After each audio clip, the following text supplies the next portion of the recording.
सिद्ध कीजिए कि F of x sine x से प्रदत्त एफ ऑफ एक्स बराबर क्या दिया है, साइन एक्स से प्रदत्त फलन। अंतराल भी हमें पहले से दिया गया है, 0 से π/2 में निरंतर वर्धमान है, π/2 से पाई में निरंतर ह्रासमान है, और 0 से पाई में ना तो वर्धमान है और ना ही ह्रासमान है। ये हमको सिद्ध करना है। तो सॉल्यूशन, दिया गया फंक्शन हमारे पास है एफ ऑफ एक्स बराबर साइन एक्स, ठीक है। तो एफ डैश ऑफ एक्स क्या होगा, साइन एक्स का अवकलन क्या होता है, कॉस एक्स होगा, ठीक है। अब अंतराल पहले ए के लिए देखते हैं, 0 से π/2 में एफ डैश ऑफ एक्स बराबर कॉस एक्स क्या होगा। तो 0 से π/2 ना, तो 0 रखो तो कॉस का मान क्या आएगा, 0 आएगा। कॉस 0 की वैल्यू 0, कॉस 30 अंश रखेंगे मतलब π/6 रखो, π/2 से छोटा है ना, π/6 रखेंगे तो कितना आएगा, वर्गमूल 3/2, ठीक है ना। तो इस प्रकार हम देखते हैं आगे मान रख के, तो वो हमेशा ग्रेटर देन 0 आ रहा है।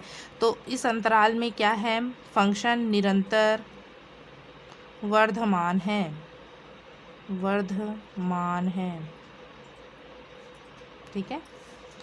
अब नेक्स्ट क्वेश्चन देखते हैं बी, π/2 से पाई में एफ डैश ऑफ एक्स, π/2 के आगे यदि हम कॉस का 3π/2 मान रखें, ठीक है ना, तो वो वैल्यू आती है 0.99, ठीक है ना, या 0 से छोटा वैल्यू आएगा, ठीक है। तो cos x is less than 0, 0 से हमेशा छोटा मान आएगा।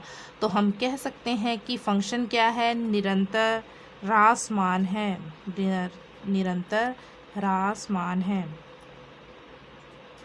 5π/2 आप रख के देख सकते हैं, 0 से छोटा ही आएगा। अब नेक्स्ट सी जो है वो हमको प्रूफ करना है 0 to पाई में। तो 0 to पाई में ये अंतराल देखना है, तो इस अंतराल के बीच में ये दोनों अंतराल भी आते हैं। 0 से पाई में उसको 2 भागों में बांट सकती हूँ, ठीक है ना।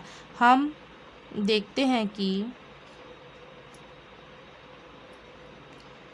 0 से π/2 में क्या है, F dash of x greater than 0 है, और π/2 से पाई में क्या है, F dash of x less than 0 है।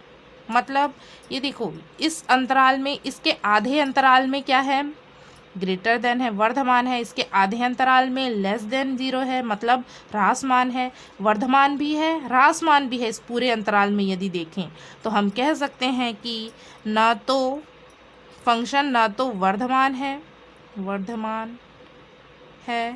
और ना ही ह्रासमान है। बहुत ही आसान क्वेश्चन था, ठीक है। तो ये हमको प्रूफ करना था, जो प्रूफ हो गया, ठीक है। नेक्स्ट क्वेश्चन देखते हैं, ए का वह न्यूनतम मान ज्ञात कीजिए। ए का न्यूनतम मान हमको ज्ञात करना है जिसके लिए अंतराल 1-2 में एफ ऑफ एक्स बराबर x² + ax + 1 से प्रदत्त फलन एफ निरंतर वर्धमान है, ठीक है ना। हमको पहले से ही दे दिया गया है कि एफ क्या है, निरंतर वर्धमान है, किसमें, अंतराल 1 और 2 में, ठीक है ना। तो सबसे पहला काम हमारा रहता है F dash of F x निकालने का। तो एफ ऑफ एक्स बराबर दिया है x² + ax + 1, ठीक है। ए का वैल्यू हमको फाइंड करना है। तो एफ डैश ऑफ एक्स क्या होगा, अवकलन कीजिए, तो ये हो गया 2x प्लस ये क्या हो जाएगा a, ये वाला टर्म 0 हो जाएगा, ठीक है। एफ डैश ऑफ एक्स किस अंतराल के बीच में है, 1 और 2 के बीच में। तो मैं ऐसा लिख सकती हूँ क्या, तो इसको इस प्रकार से लिखा जा सकता है, यहाँ x का मान हम 1 और 2 के बीच में चुन सकते हैं। तो इसको मैं ऐसे लिख रही हूँ, ध्यान दीजिएगा। x सबसे अधिकतम मान 2 हो सकता है और न्यूनतम मान 1 हो सकता है, तो x इन दोनों अंतरालों के बीच में है, तो ऐसे लिख दिए 1 is less than x, x is less than 2। ठीक है, इन दोनों के बीच में x की वैल्यू को हमको लेना है। ठीक है, अब ध्यान दीजिए, इस रूप में लाती हूँ मैं। ठीक है, इस x को इस रूप में लेके आइए, तो 2 का गुणा करना पड़ेगा, तो यहाँ 2x हो गया, तो इधर भी 2 से गुणा करेंगे, इधर भी 2 से गुणा करेंगे, तो ये हो गया 2 एकम 2, और ये इधर हो गया 2 दूनी 4। a जोड़ना है क्या, प्लस a, इस रूप में लाना है ना, तो a जोड़ दीजिए, 2x प्लस a, इधर जोड़े तो इस ओर भी जोड़ना पड़ेगा 2 प्लस a, और इधर 4 प्लस a। ठीक है, यहाँ 2 का गुणा किए तो दोनों ओर भी 2 का गुणा किए, इधर a जोड़े तो इन दोनों ओर भी 2 a जोड़े। ठीक है, हमको क्या पूछा है, a का वह न्यूनतम मान ज्ञात कीजिए। तो a का न्यूनतम मान कैसे ज्ञात करेंगे, तो न्यूनतम ये होगा, अधिकतम ये होगा, तो न्यूनतम के लिए ये वाला चुनेंगे हम।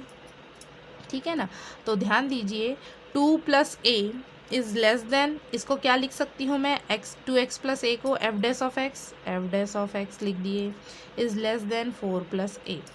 अब हमको दिया गया है कि f ऑफ x निरंतर वर्धमान होने के लिए हम जानते हैं क्या होना चाहिए, हम जानते हैं कि f dash of x is greater than 0 होना चाहिए। ठीक है ना, अर्थात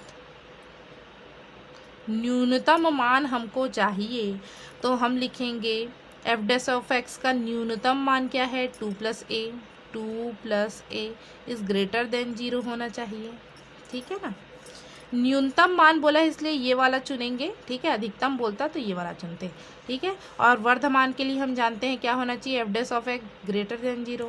तो यहाँ से a का वैल्यू निकाल लीजिए, तो a बराबर क्या आएगा, ग्रेटर देन, ये 2 इधर आ गया, -2 हो जाएगा। तो अतः a का न्यूनतम मान क्या होना चाहिए, a का न्यूनतम मान आ गया, न्यूनतम मान -2 है। ठीक है, पहले क्या किए, फंक्शन को अवकलित किए, अब अंतराल इतने के बीच है x का मान, तो रख दिए। ठीक है, अब इसको इस रूप में लेके आए 2x प्लस a के रूप में। अब हम जानते हैं वर्धमान होने के लिए ये होना चाहिए कंडीशन। अब न्यूनतम मान के लिए 2 प्लस a को चुन लिए। ठीक है, न्यूनतम इस ओर है, तो आ गया हमारे पास वैल्यू। ठीक है।